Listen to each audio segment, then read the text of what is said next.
وہ دہشتناک رات رات کے 11 بجے کا وقت تھا اور میں اس طرح بے خبر سو رہا تھا جیسے گدھے گھوڑے سب بیچ دیے ہوں۔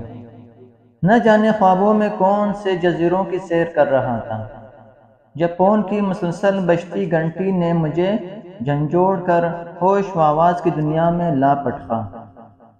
اپنے خوابیدہ اعصاب کو بمشکل کنٹرول کرتے ہوئے میں نے فون اٹھایا۔ السلام علیکم۔ حسب عادت میں نے سلام کیا۔ وعلیکم السلام، کیسے ہو طلحہ بیٹا، کیا کر رہے تھے؟ جواب، مجھے ابو جی کی سنجیدہ سی آواز سننے کو ملی۔ سو رہا تھا ابو جی، آپ لوگ خیریت سے پہنچ گئے؟ اور پھر جو انہوں نے بتایا، اسے سن کر قدموں تلے سے زمین نکل گئی۔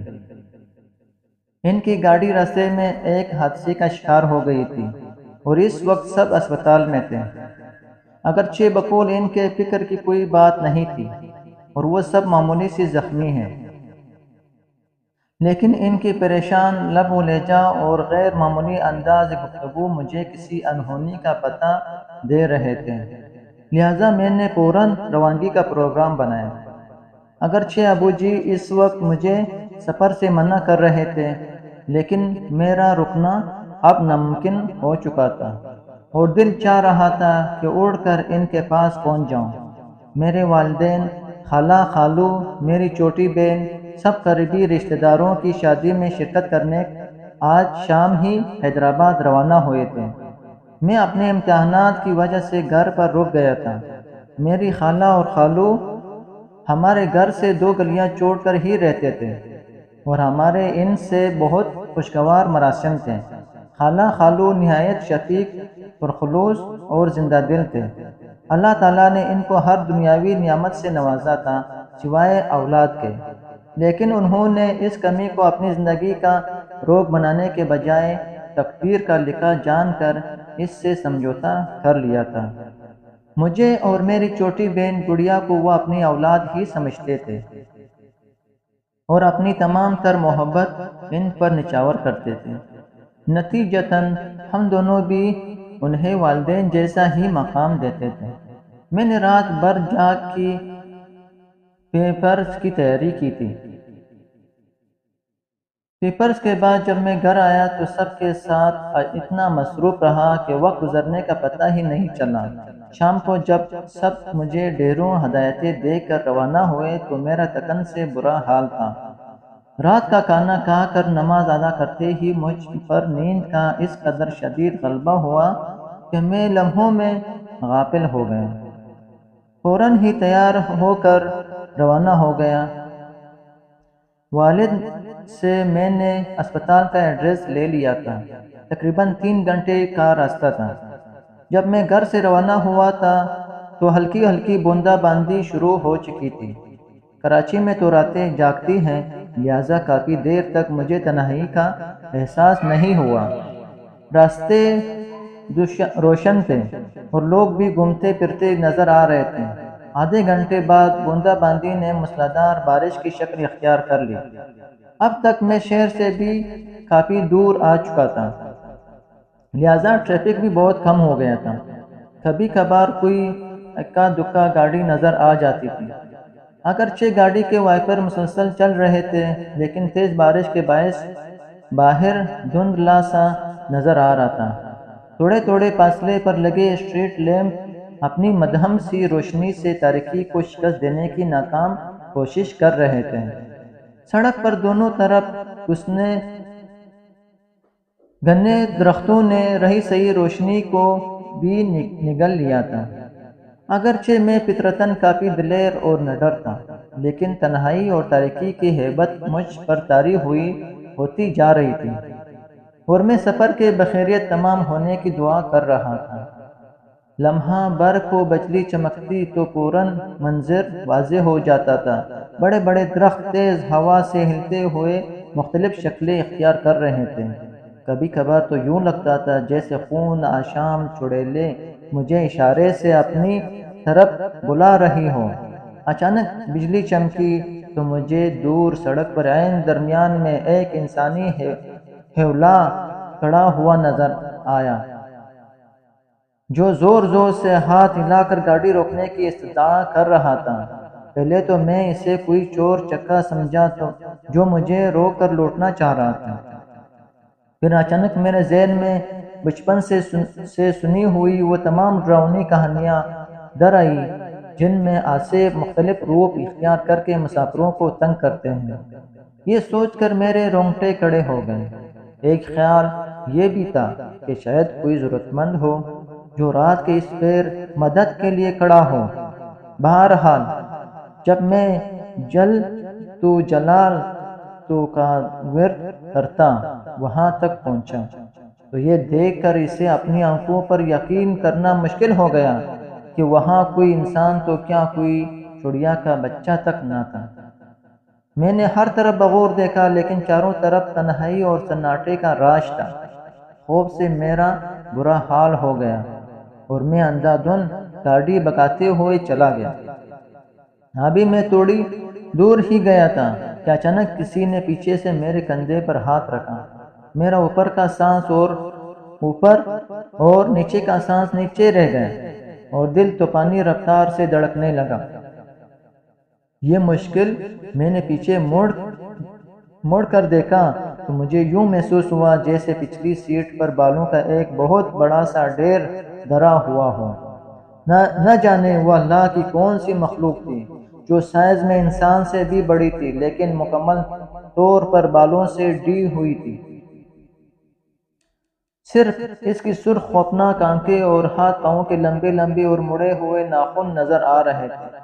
وہ اپنی لال لال ڈراؤنی آنکھوں سے نہایت غصے میں طلحہ کو گور رہی تھی۔ دہشت سے طلحہ کی آنکھیں پٹی کی پٹی رہ گئی اور دل اچھل کر حلق میں آ گیا، سانس سینے میں اٹکنے لگا اور ہاتھ پاؤں سنسنانے لگے۔ اس سے حرکت کرنا محال تھا۔ بڑی مشکل سے میں نے اپنے حواس مجتمع کیے اور زیر لب قرآنی آیات کا ورد کرتے ہوئے گاڑی کو طوفانی رفتار سے بھگا دیا۔ تھوڑی دیر بعد مجھے محسوس ہوا کہ پچھلی سیٹ خالی ہو گئی ہے۔ میں نے شیشے سے پچھلی سیٹ پر دیکھا تو وہ آصف وہاں سے جا چکا تھا۔ ابھی وہ پوری طرح سکون کا سانس بھی نہ لے پایا تھا کہ اسے یوں لگا جیسے گاڑی دھیرے دھیرے نہایت وزنی ہوتی جا رہی ہے اور اس سے چلانا ناممکن ہوتا جا رہا تھا۔ جس گاڑی کو میں جہاز کی طرح اڑا رہا تھا اب گدھا گاڑی کی طرح گھسیٹنے سے بھی انکاری تھی۔ ابھی میں اسی شش و پنج میں مبتلا تھا کہ پیچھے سے ایک خوفناک قہقہ سنائی دیا۔ ایسی دہشت زدہ کر دینے والی آواز میں نے اپنی پوری زندگی میں پہلی کبھی نہیں سنا تھا۔ موڑ کر دیکھا تو وہی غیر انسانی مخلوق دوبارہ سیٹ پر براجمان ہو کر قہقہے لگاتی نظر آئی۔ اس کی ٹانگیں اتنی لمبی ہو چکی تھی کہ اس نے گاڑی کی کھڑکی سے باہر لٹکا رکھی تھی اور پاؤں سڑک پر گھسیٹ رہے تھے۔ اسی وجہ سے گاڑی کو آگے بڑھانا مشکل ہو رہا تھا۔